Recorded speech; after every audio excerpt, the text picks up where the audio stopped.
So here we have it.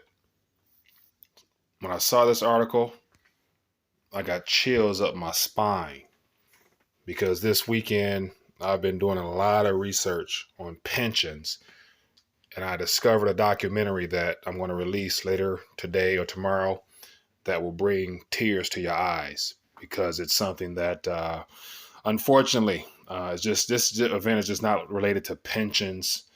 But yet this story here, GE to freeze pensions for 20,000 workers.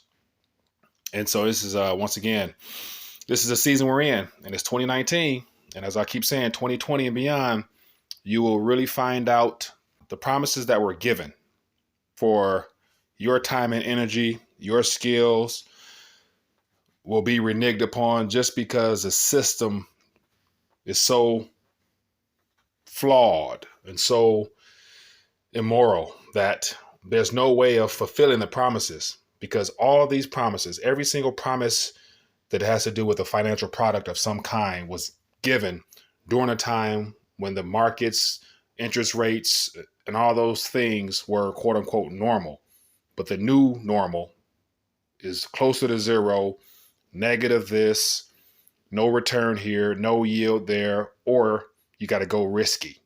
But GE to freeze pensions for 20,000 workers. Conglomerate says freeze lump sum payments will reduce pension deficit by up to $8 billion.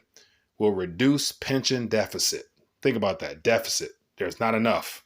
There's not enough to pay their obligations. Up to $8 billion. Give you an idea what's going on here. I'll link it below. But yet, this is what's real. General Electric Company said it was freezing its pension plan for about 20,000 U.S. workers and offering pension buyouts to 100,000 former employees. Chief Executive Larry Culp has made paying down debt one of his priorities. Since abruptly becoming CEO a year ago, GE's traditional pension plans, which are underfunded by $27 billion as of the end of 2018, are one of the company's biggest liabilities. Think about it. Liabilities. A pension, your defined benefit plan or payout monthly for the rest of your life, is a liability to a corporation. And so this is just unfortunate news because majority of those people who are former employees and current retirees, they've given their best. They've given 20, 30, 40 years of their life to a company. And more than likely, they were promised to be taken care of and provided for the rest of their lives. But they're about to find out that these promises cannot be lived up to because why? It says it's one of the company's biggest liabilities. They never factored in that they couldn't make all these promises regardless of impacts of the economy and things of that nature. And so people are about to take a buyout. And so that means you're going to get a lump sum. A lump sum means that there's only so much they're going to give you. Therefore, you are responsible for then turning it over to someone else, more than likely. That will do what? Put it into the market. What's going on with the markets? The markets are unhealthy. They're crumbling globally. There's nowhere to run if you're in financial products of this nature because it's all based upon the stock market and bonds are negative. The stock market is overinflated. There's going to be problems. There's no way of avoiding the problems if you're in traditional financial products. And the pension plan system, according to the research I done this weekend, is nothing new. It's been around forever. It took off more so in the early 20th century as a way during the wartime to get people to commit their lives to the company, to give their very best.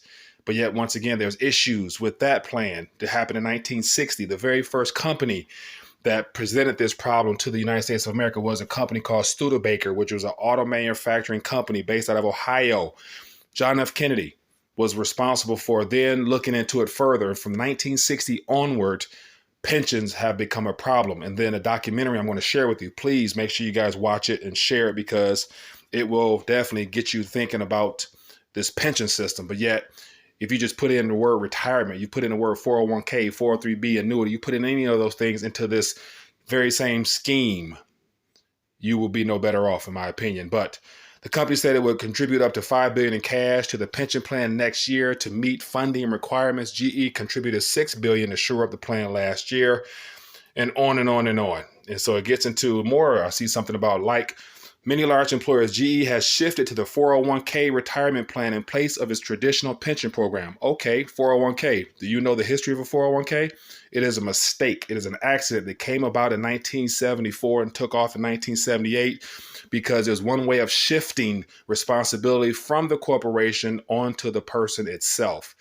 And so one of the benefits was that it took the responsibility off the corporation of 100% responsibility of taking care of you, and then shifted it into your hands. Your hands meaning that you were not taught anything about finances in school, but you were taught to then turn your currency over to someone to take care of for you.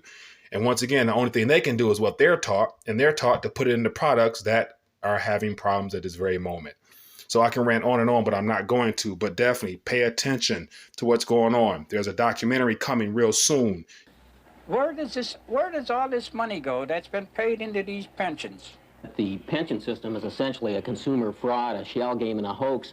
As a matter of fact, when you say it's a consumer fraud, you pay it an undue compliment, because typically we think of consumer frauds in terms of short transactions, the purchase of an automobile, the purchase of a pair of pants. But with the pension system, you really have a long-term contract that may run 50 or 100 years that's designed to guarantee the security of our population. Essentially, you have an insurance contract that doesn't perform. You have an insurance contract that can't be relied on. You have an insurance contract that can't be trusted. And I think it's a terrible thing in this country where men who work 45 years have to eat yesterday's bread.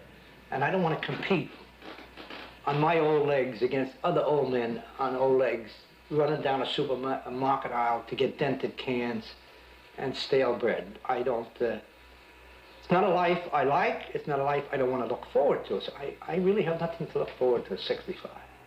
You must watch it. You must share it, because it will definitely give you a better perspective of what has been going on for so long, and it's coming to an end, in my opinion. In the next 10 years or so, people will really find out the truth. And so if you know things are not operating smoothly, and if you're caught up in the system, what do you do? That's the question I'll leave with you. Leave your thoughts below, and definitely share this so people can find out about what's coming as far as the documentary I'm referring to. Enjoy your day.